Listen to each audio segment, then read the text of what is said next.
বেগুন আছে খুচরা 80 টাকা, লম্বাটা। গোলটা আছে আপনার 100 টাকা।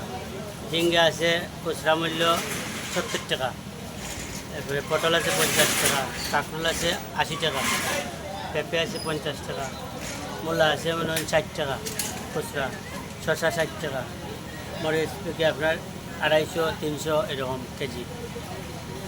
আর মুখে আছে 80 টাকা কেজি, গাজর 80 টাকা।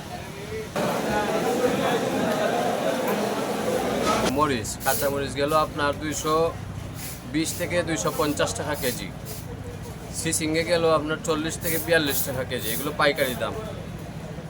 আলু গেল আপনার 3100 টাকা বস্তা, তার মানে 51 টাকা 70 পয়সা। দেশি আলু গেল আপনার 60 টাকা কেজি পাইকারি।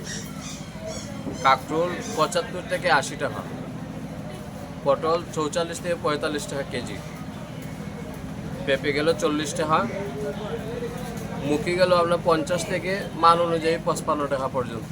বর্তমানে যে সবজির দামের অবস্থা আসলে এখনই নাগালের বাইরে, কয় ক্ষমতার নাগালের বাইরে। সাধারণ মানুষ আসলে অতিষ্ঠ যে কোনো সবজি আপনার 50-60 টাকার উপরে, প্রতি কেজি 50-60 টাকার উপরে। হ্যাঁ, যদি আরও বাড়ে তাহলে মানুষ আর সবজি কিনা খাওয়ার মতো কোনো পরিবেশ থাকবে না। এই জন্য আসলে প্রশাসনের বা সরকারের দৃষ্টি দেওয়া উচিত যে এত বৃদ্ধি পাচ্ছে কেন, কী আসে বিষয়, এখানে কোনো কারসাজি আসে কি না। এই সতের দাম যেভাবে পারছে সেভাবে আমরা ক্ষমতার বাইরে এটা। আর এইভাবে যদি বৃদ্ধি পায় তাহলে মানে জনজীবন বিপন্ন হয়ে যাবে, চলার মতো কোনো ইয়ে নাই। যে সোর্স অফ ইনকাম আছে সাধারণ মানুষের, তা এই মানে চলা বড় কষ্ট সাধ্য। যে প্রত্যেকটা জিনিসের দাম যে ফাগলা গোড়ার ন্যায় বাড়তেছে।